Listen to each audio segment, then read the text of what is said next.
Hey there everybody, Eric from Outer Limitless coming at you today with another video. Now in today's video we are going to look at a weapon light from the company Streamlight. This here is the TLR-1 HLX.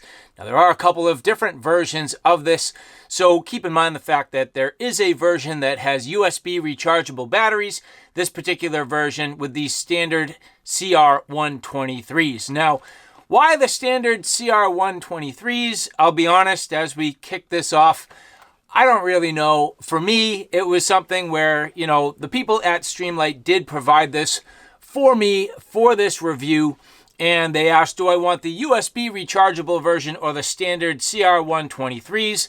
I was thinking, well, this is going on my handgun, and sometimes the ability to recharge a light on the front of my handgun is a pain in the ass, so just give me the standard CR123s. But what I was not anticipating and hadn't done enough paying attention to the details, it's the batteries that are the rechargeable part of the rechargeable light, and therefore the actual light itself doesn't need to come off of the handgun. So I probably should have gone with the rechargeable batteries, and in that particular case they are the Streamlight SL-B9 lithium ion batteries. And what that does is it actually changes the performance. So as we look at the details here, you'll notice that with the CR123s we get 1000 lumens of output, with the SL-B9's 1500. When it comes down to the Candela, 15,000 Candela with the CR123s versus 20,000 with the SL-B9. The overall beam distance, not too much different, but 245 meters for the CR123 versus the 283 with the SL-B9 rechargeable batteries. And there is a difference in the runtime. Now you do get longer runtime out of the CR123s, but to me, Candela is where this all matters. Now, is there an appreciable difference between 15,000 and 20,000 Candela? Probably not crazy, but it is definitely something to consider. Other than that, these lights are exactly the same. Which this version of the TLR-1 is definitely an upgrade over the original. Now, the original TLR-1 had more of like a rocker switch. This goes to the more, these days, what I would say standard paddles. There are high paddles and then extra high paddles that come directly with this. This kit comes with everything you need to swap those out. It also has the additional keys that you can install to allow this to fit different firearms. Now, for me, I will be leveraging my SIG P226 Legion. Full-size gun, full frame, nice heavy duty. So having that full frame light to go with this, I think is going to be absolutely perfect. Now, in terms of the mounting, pretty straightforward. You end up with this real simple thumb screw here. So this thumb screw does have a slot for a coin, and the Streamlight quality is always fantastic. Nice, robust aluminum, nicely anodized, everything really high quality. But the key to this particular light is the fact that the batteries unload out the front. And so that's one thing that, again, as you take a look at, sort of my mistake with this particular model, because this is hinged in the front, the light itself just opens up and the batteries come out. Well, it means this would have been very easy for me to deal with this to actually recharge the batteries. And so depressing this little button, you can see this little thumb screw here sort of sticks out. You can wheel that to the front, and then this just opens up. So it's an extremely easy mechanism. Drop out the batteries, charge them up, put them back in. So for me, I probably should have got the, Streamlight rechargeable batteries versus the CR123s. But again, this is what I have, so not a big deal. Lithium ion CR123, 3-volt lithium ion batteries, pretty straightforward. We should have one forwards, one back. And as we depress, you can see coming to life. So again, not only do you get the light and the batteries, you get all the little bits and pieces that you need to change the configuration. You also get your user's manual. a small product card, and a sticker. But when it comes down to the light, a nice large head. You can see the head on this, robust, very large, very clear glass, smooth reflector on the inside. That's what aids to the overall candela, the overall throw, and the tight hotspot for that beam. And that's where, to me, candela definitely comes into play. When you have a nice tight hotspot, the ability to actually blind somebody is probably equally effective in many ways. And, you know, to me, I just assume have a little more punch than lumen output. So the fact that this is only a 1000 lumen light, or with the proprietary rechargeable batteries, you do end up with that 1500 lumens. It's not really the lumen output that you're concerned with, rather more the candela. 15,000 and 20,000 candela is definitely a suitable amount, and I would say it is respectable. It's not extremely high, but it is definitely suitable, and for a weapon light like this, I would say about perfect. Now, straight from the factory, you will see this has the 1913-1 key right in it. And so for me, with my SIG P226, well, taking a look here, loosening the screw. Now you can press on that and spring load it to open the jaws. And the TLR-1 HLX settling so nicely and just about perfect onto this 226. Now you can see it does stick out just a little bit forward of the muzzle, but that is not a big deal. And for me, I actually do like the way that this fits. I think it actually fits the firearm much better than a compact light. And then in terms of the function, you can see gripping the firearm, reaching forward, and then that paddle switch right on your thumb.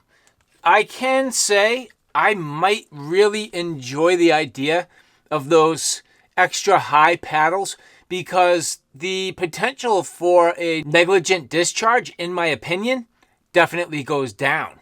Now, if you take a look at the backside of the paddles, you'll notice that there's just a little bit of texture there.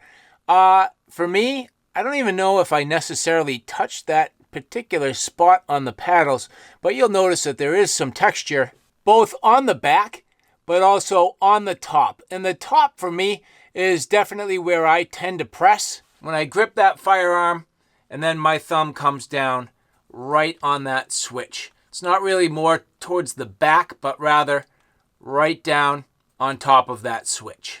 But if you want to swap out the paddles, very straightforward.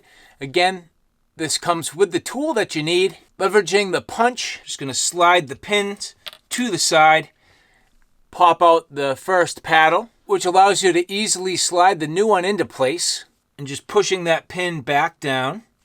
And then you can slide the pin the opposite direction, which releases the second paddle. And you'll see that's all you're doing is sliding that pin out of the way.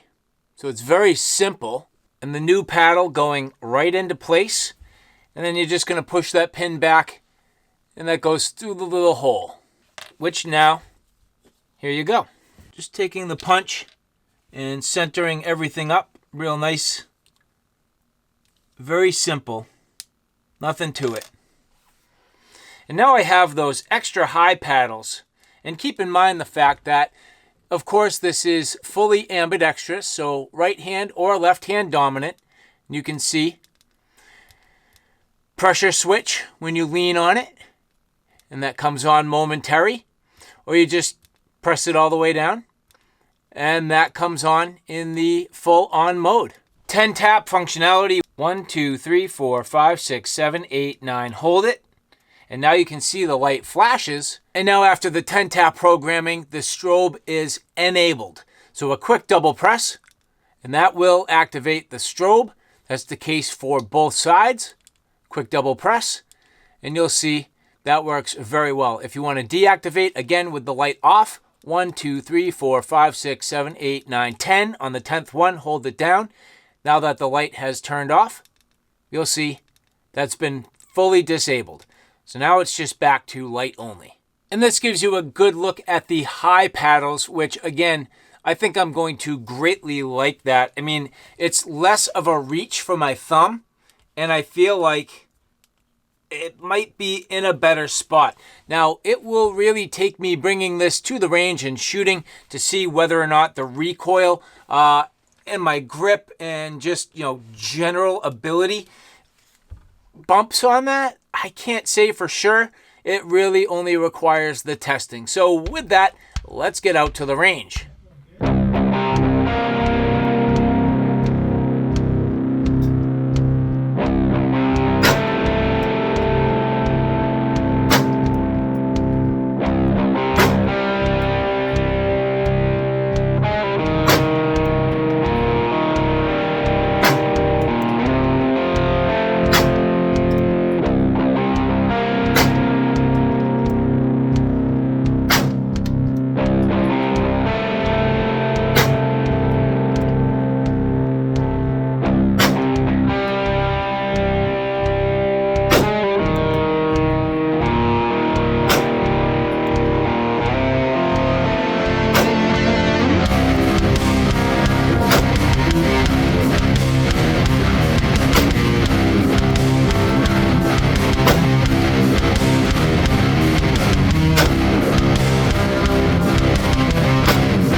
Now just getting some real quick beam shots inside here, turning on the light, and boom, there you have it. So as you can see, real nice beam.